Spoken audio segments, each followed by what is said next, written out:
Welcome to ஸ்ரீஸ் vegan kitchen. என்னோட சேனலை first time பார்க்குறவங்க மறக்காமல் சேனலை சப்ஸ்கிரைப் பண்ணுங்கள். நோட்டிஃபிகேஷனுக்கு பெல் சிம்பிள் கிளிக் பண்ணுங்கள். வீடியோ பிடிச்சிருந்தால் லைக் பண்ணுங்கள், கமெண்ட் பண்ணுங்கள், ஃப்ரெண்ட்ஸ் எல்லாருக்கும் ஷேர் பண்ணுங்கள். இன்றைக்கி இந்த மாதிரி நல்லா மொறுமொறுன்னு உளுந்து வடை எப்படி செய்கிறதுன்னு பார்க்கலாங்க. நான் வெள்ளை உளுந்து 200 ml டம்ளர், இந்த டம்ளரில் ஒரு டம்ளர் அளந்து எடுத்துருக்கேங்க. சின்ன வெங்காயம், மல்லித்தலை, கருவேப்பிலை, 2 பச்சை மிளகாய், 1 ஸ்பூன் மிளகு, இவ்வளோதாங்க இதுக்கு தேவையான பொருட்கள். இப்போ பார்த்திங்கன்னா மாவு நல்லா ஆட்டிட்டேன். இது பதம் பாருங்கள். ஒரு கையில் தண்ணி தொட்டுட்டு இப்படி உருட்டினோம்னா மாவு கையில் ஒட்டக்கூடாதுங்க. அந்த பதத்துக்கு ஆட்டிக்கணும். நீங்கள் மிக்சியில், கிரைண்டரில், ஆட்டுவரில் எதில் வேணால் ஆட்டிக்கோங்க. இந்த பதம் ஆட்டணுங்க. இப்போ சின்ன வெங்காயம் நல்லா பொடியாக கட் பண்ணி வச்சுருக்கேன். அதை மாவோட சேர்த்துக்கலாம்.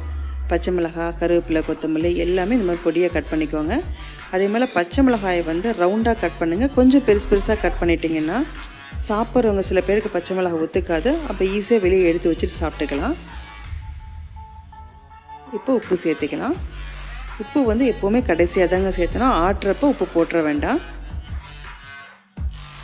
மிளகு பாருங்கள், இந்த மாதிரி 1-2 பொடிச்சுக்கோங்க. ரொம்ப நைஸாக பொடித்தாலும் வடை கருப்பாயிரும். முழுசாக இருந்தாலும் எடுத்து வச்சுட்டு குழந்தைங்க வேஸ்ட் பண்ணிடுவாங்க. ஸோ இந்த மிளகு இந்த மாதிரி பொடிச்சு போடுறப்போ வடைக்கு ஃப்ளேவர் இன்னும் எக்ஸ்ட்ரா ஒரு நல்ல ஒரு வாசனை கொடுக்குங்க. ரொம்ப நல்லாயிருக்கும். இது மாதிரி 1-2 பதமாக பொடிச்சிட்டிங்கன்னா நல்லாயிருக்கும். இப்போ இஞ்சி ஆப்ஷன் தாங்க. உங்களுக்கு இஞ்சி பிடிச்சிருந்தா இஞ்சி போட்டுக்கோங்க. மாவை நல்லா கலக்கிக்கலாம். இப்போ பாருங்கள், உருட்டுறப்போ தண்ணி தொட்டு உருட்டியிருக்கேன். நம்ம பெருவிரலால் நடுவில் ஒரு ஓட்டை போட்டுட்டு அழகாக விழுந்துருது பாருங்கள் கையிலேருந்து. திரும்ப தண்ணி தொட்டுட்டு இந்த மாதிரி உருட்டிட்டு பெருவிரலால் ஒரே ஒரு ஓட்டை போட்டு எண்ணெயில் காமிச்சிங்க, அழகாக கையிலேருந்து விழுந்துடும். இதுக்கு நம்ம கரெக்டாக பதமாக தண்ணி கம்மியாக கொஞ்சம் கொஞ்சமாக தெளித்து ஆட்டணுங்க. ஒரேடி தண்ணி ஊற்றிடக்கூடாது. ரொம்ப தண்ணி ஆயிடுச்சுன்னா அப்புறம் வடை போட முடியாது. பிச்சு போண்டா மாதிரி வேணால் போட்டுக்கலாம்.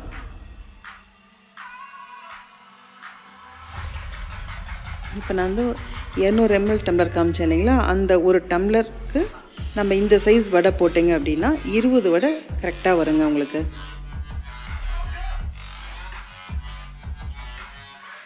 இதுக்கு முடிஞ்ச அளவுக்கு சின்ன வெங்காயமே போடுங்க. அப்போ தான் நல்லா கொஞ்சம் வாசனையாக நல்லாயிருக்கும். கொஞ்சம் வெங்காயம் உண்டனை போட்டோம்னா இந்த எண்ணெயில் வறுபடுறப்போ அந்த மேலே இருக்க வெங்காயமெல்லாம் அப்படியே நல்லா செவந்து சாப்பிட்றப்போ நல்லா டேஸ்ட்டாக இருக்கும். நான் பச்சரிசியோ ரவையோ எதுவுமே ஆட் பண்ணலைங்க. உளுந்து மட்டும்தான் ஊற வச்சு ஆட்டியிருக்கேன். அதே போல் உளுந்து ஒரு 40-45 நிமிஷத்துக்கு மேலே ஊற வைக்க வேண்டாங்க. ஊற வைக்கிறப்ப ஃபஸ்ட்டே நல்லா அலசிட்டு ஊற வச்சுருங்க. ரொம்ப நேரமும் உளுந்து ஊறணும்னு அவசியம் இல்லைங்க. ஆட்டின உடனே வடை போடுற மாதிரி நீங்கள் வச்சுக்கோங்க. ரொம்ப நேரம் வச்சுருந்தீங்கன்னா அது கொஞ்சம் நீத்து போயிடும். அப்புறம் எண்ணெய் குடிக்க ஆரம்பிச்சிடும்.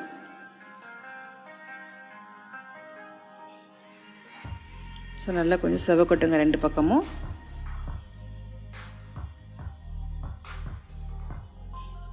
இது நல்ல மொறுமொறுன்னு இந்த பதம் கரெக்டாக நான் காமிச்ச பதத்துக்கு நீங்கள் ஆட்டிட்டிங்கன்னா, இப்போ நீங்கள் உருட்டுறப்ப சொல்லல வெண்ணெய் மாதிரி கையில் தண்ணி தொட்டு வெண்ணெய் உருட்டினா ஒட்டாது இல்லைங்களா, அந்த மாதிரி இருக்கணும். நீங்கள் நல்லா எடுத்து உடச்சி பார்த்தீங்கன்னா நல்லா மொறுமொறுன்னு சவுண்டு வரும்.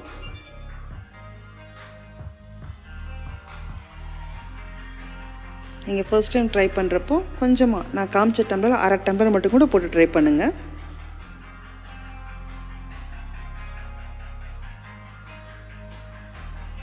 ரெண்டு பக்கம் நல்லா செவந்து வந்ததுக்கப்புறம் எடுத்துக்கலாங்க.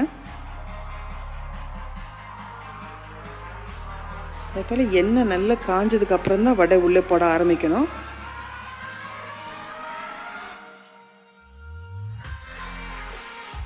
இதெல்லாம் சின்ன சின்ன டிப்ஸுங்க. நான் ஃபஸ்ட் டைம் இந்த மாதிரி வடையெல்லாம் செய்கிறவங்களுக்காக நான் சொல்கிறேன். நான்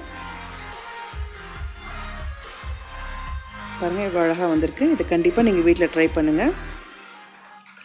வீடியோ பார்த்த வியூவர்ஸ் அனைவருக்கும் நன்றி, வணக்கம்.